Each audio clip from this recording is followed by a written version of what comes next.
Welcome to Turning Hard Times to Good Times. I'm your host, Jay Taylor, and I'm speaking to you from New York City on the 3rd day of December 2019. And I do like to remind you that I am the editor of a newsletter called Jay Taylor's Gold, Energy, and Tech Stocks. You can subscribe to that by going to miningstocks.com, or call our office in New York during normal working hours, 718-457-1426.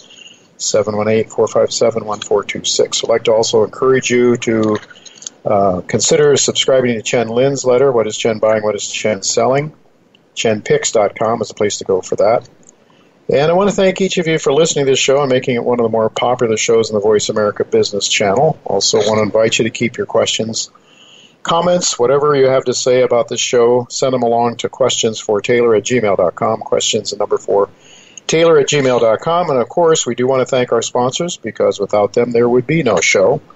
Irving Resources, Novo Resources, Great Bear Resources, Gatling Exploration, and TriStar Gold Resources. And we'll be hearing from the President and CEO, Nav Dhaliwal of Gatling Exploration. He'll be with us in just a few minutes from now after our first commercial break. I've titled today's show, An Inflationary Depression. Alasdair Macleod, Michael Oliver is back with us, and Nav Dhaliwal will be with us once again. He was here on behalf of another company in the past, but Nav Dhaliwal of Gatling will be with me after the first commercial break, as I just noted. Financial markets are ignoring bearish developments in international trade, which coincide with the end of a long expansionary phase for credit. Both empirical evidence from the one occasion these conditions existed in the past and reasoned theories suggest the consequences of this collective folly will be enormous, undermining both financial asset values and fiat currencies. The last time this coincidence occurred was in 1929 to 1932. Leading into the Great Depression, when prices of commodities and output prices for consumer goods fell heavily. With unsound money and a central banking determined to maintain prices, illusions of prosperity may continue to exist, but depression conditions will exist nonetheless. Those were the quotes of Alasdair Macleod in the introductory piece that he wrote on October 3rd in his essay titled An Inflationary Depression, which you can read, and I would suggest you do if you're serious about this very important topic. Go to goldmoney.com to read Alasdair's essay of October 3rd. He has several since then, but the October 3rd one is the one we want to focus on today. So you may be wondering how we can have an inflationary situation when we enter a depression. So we'll be asking Alasdair to walk us through his argument for an inflationary depression as opposed to the deflationary depression he talked about in the 1930s. And as I just noted, Nav Dhaliwal, the CEO of one of our sponsors to this show, Gatling Exploration, will join me to introduce that evolving multi-million-ounce gold exploration play that's going on in Ontario that Mr. Dhaliwal heads up. Gatling's geological team is led by Dale Ginn, whom I've known for many years. Dale and Nav were on to a major gold discovery on behalf of Bonterra before certain financiers, got involved in merging a struggling Quebec gold producer into Bonterra. Dale and Nav then left that company to work on Gatling's emerging multi-million-ounce gold deposit known as the Larder Project. And I personally own some shares of Gatling, so I'm going to be paying close attention. You can bet on that to hear what Nav has to say. And he'll be with me, as I said, right after commercial break a few minutes from now. But now I'm really happy to tell you that Michael Oliver is back with us again this week.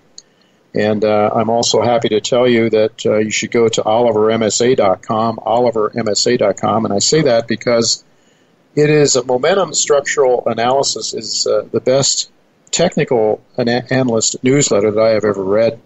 And that's why we have Michael on the show. Whenever he wants to come on, he's welcome. So thank you for joining me again, Michael. Hi, Jay. Good to be back. It's really good to have you here. And 12:15 this morning, well, I didn't get up at 12:15. I got up at around 6:30. But when I came down to turn on my computer, I saw an email in my inbox from you at 12:15. New York time is when it arrived in my inbox. And you were commenting on Monday's market action, and you said, and I quote, "It certainly was not just closing below the 10-day average that broke stuff today. Other indicators also broke, as did the VIX index to the upside. So what now? You posed that question. So what now? And of course you had to read on to determine what comes next. So, of course, today the equity market is down strong. As you just noted, the dollar is down a bit.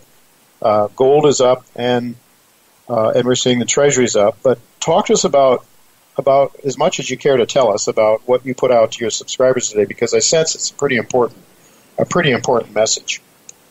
Well, when we analyze markets like the S&P, which is critical, and it's also critical for gold. So gold investors should be paying maximum amount of attention right now, not just to gold, but to the dollar index and to the S&P 500, because we think they will engage soon to assist gold in its next phase of its upside. The S&P 500, we measured on a short-term, intermediate term, and long-term basis, looking at momentum trend structures using long-term averages on down to short-term. And sometimes you can get short-term swings in any market that don't really mean much. You know, they're a trading situation. They come and go in a few weeks, et cetera, et cetera. They might be counter to the major trend, so they're just sort of nuisance swings, that's all. But we're watching the S&P because it has a layered structure underneath it on each time scale. So in other words, we see a short-term negative situation as of yesterday's close. So sure enough, today was down pretty nicely. And the question is, will it engage the next level below it, monthly momentum, for example? Will monthly momentum then break and engage quarterly momentum, which then engages annual momentum? It's not always the case when you look at different time scales on a given market that they're all lined up to be used to break through. But right now the S&P, and this again, we keep stating this, you can go back a century in the U.S. stock market and you cannot find a momentum trend situation so well structured for a major decline. In 1929 and 1987, for example, there was only one time scale that engaged to the downside, and that was quarterly momentum. It was not annual momentum. You did not break anything on annual momentum in those crashes. In fact, the crashes stopped at the 36-month averages. So there was a big difference between when you broke quarterly momentum and collapsed the next 30% just to get to the 3-year average or the 36-month average. This time it is totally different. The various triggers to the downside are fairly tightly arranged below the market. So if you drop X percent, you could engage that trigger, which gets you to the next trigger, which it's like a domino effect. We've never seen it so pristine, and it is really set up to go. Right now, we just broke the short term. Question is, will it flounder around enough, which is basically what we think is going to happen this month. It's not some major drop, but a wounding, perhaps. You know, a fumbling around where people will still debate, is it up or is it down, et cetera, et cetera. Because if the S&P wobbles around between now and the next quarter, which is only 20-some trading days away, certain numbers are going to rise on quarterly momentum that could be engaged without much effort on the downside.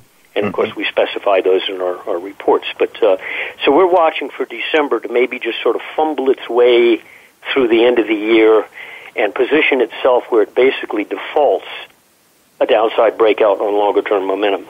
This is what happened in 2008, by the way. The end of 2007, it closed at insufficiently firm levels, so when you opened 2008, you broke structure. The same thing happened in 2015. You closed the year at the wrong spot, closed the quarter at the wrong spot. When you opened 2016, whoosh, 200 points to the downside. It's quite common. So anyway, we're quite on the edge of our seat here. And we also notice that the dollar is maneuvering its way back down toward key structures it has. And we suspect the dollar, when it breaks down, will be a fellow traveler with the S&P 500 downside. Yeah, well, I know you've been saying of late that you thought that either or both the dollar and the commodity sector needs to change directions in a meaningful way in order for gold to move. We're not seeing anything really meaningful yet. I guess you said the dollar is getting close to some key levels, but Bloomberg Commodity Index is very dormant still, but it's right below some key numbers. And I'm going to suspect that we get a dollar sell signal before we get a Bloomberg commodity buy signal. They're inversely related, And we think when the dollar does break, give us our signal that we've got based on our methodology, that we'll soon thereafter get an upside breakout by the Bloomberg. And, of course, the Bloomberg at that point, commodity index, will be echoing, much lagged, but it will be echoing the positive trend of gold. This is what happened in the late 1970s, if you recall. Gold launched first, and about a year or so later, the Bloomberg Commodity Index, or the CRB Index, turned up from a low and followed gold. Mm-hmm. So let me just ask you. After all. Yeah, well, yes, they're determined, and we'll be talking to Alasdair Macleod in the last section of today's show about some of those issues. But so let me get this straight. What you're saying is you call this a pristine structure. Again, what's the importance of that? You say it didn't happen you don't want subjectivity. When you look at a chart, you don't want to have to interpret it.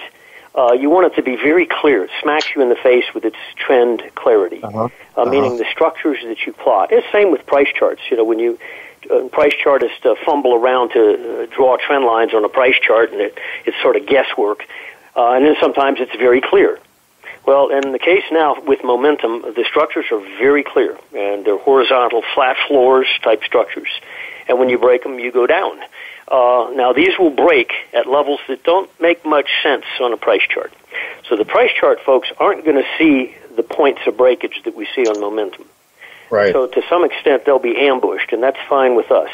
Because quite often, the price chart folks, the 20% rule, you're off the high by 20%, therefore you're a bear. That's usually about when they figure it out. Mm-hmm. Takes that yeah, much. well, that's quite a lot of bleeding before you get to that point. And I have noticed, one of the things that's really impressed me with your work, Michael, is the fact that so often your structural stuff leads away and lets people get ready for the price stuff to break or to go in the other, up or down. So that's what I've been. One of the advantages we try to. I would say that's what I've observed, and one of the reasons that I think love to pay attention to your work. Not only the markets that we talk about frequently, but folks, if you really want to know what those next key areas are, those next key levels are that need to be broken before you go to the next step down, subscribing to the momentum structural analysis is very important. It's olivermsa.com. Go there, learn all you can about what Michael does, and I think you might do very well. Consider a subscription. Thank you so much for being with us again, Michael, and guess we'll see you in a couple of weeks from now, hopefully. So thank you, Jay. Bye-bye.